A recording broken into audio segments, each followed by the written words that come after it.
حبیبنا و حبیب رب العالمین اما بعد فاعوذ باللہ من الشیطان الرجیم بسم اللہ الرحمن الرحیم۔ جناب اسد عمر صاحب، محترمہ ڈاکٹر یاسمین راشد صاحبہ اور انتہائی معزز و محترم خواتین و حضرات پروفیشنلز، السلام علیکم۔ مجھے جب ڈاکٹر صاحبہ نے کہا تھا کہ کوئی بات کرنی ہے تو ساتھ انہوں نے کہا تھا کہ بس 2-3 منٹ میں بات ختم کریں، تو میں انشاءاللہ کوشش کروں گا کہ 3 سے 3.5 منٹ نہ ہوں۔ پہلی بات میں آپ سے یہ عرض کرنا چاہتا ہوں کہ اسلامیان بر صغیر نے آج سے 75 برس پہلے، بلکہ اس سے تھوڑا پہلے آپ سمجھ لیجئے، ایک فرد کو دیکھا تھا۔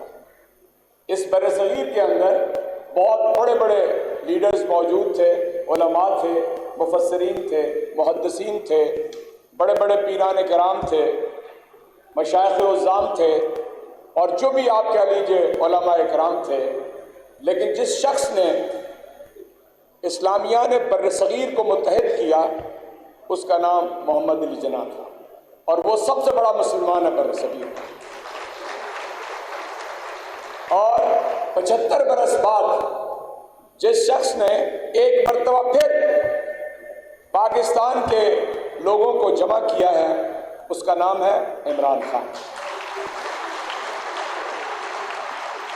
چنانچہ یہ جان لیجئے کہ میں آج آپ کے سامنے، although my profession is civil engineer، لیکن میں اول و آخر سیاسی کارکن ہوں، اس کے علاوہ اور کچھ نہیں۔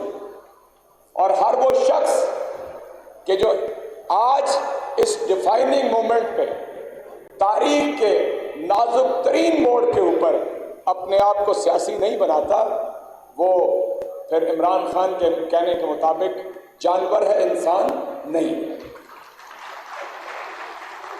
چنانچہ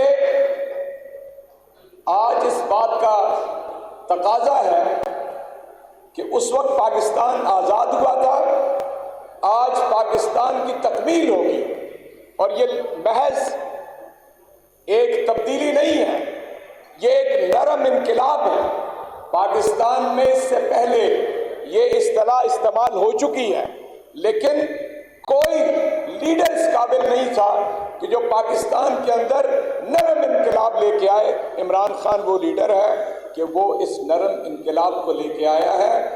مرد ہیں، عورتیں ہیں، بچے ہیں، بوڑھے ہیں، اور جس طرح کہا گیا کہ حیات لے کے چلو، کائنات لے کے چلو، چلو تو سارے زمانے کو ساتھ لے کے چلو۔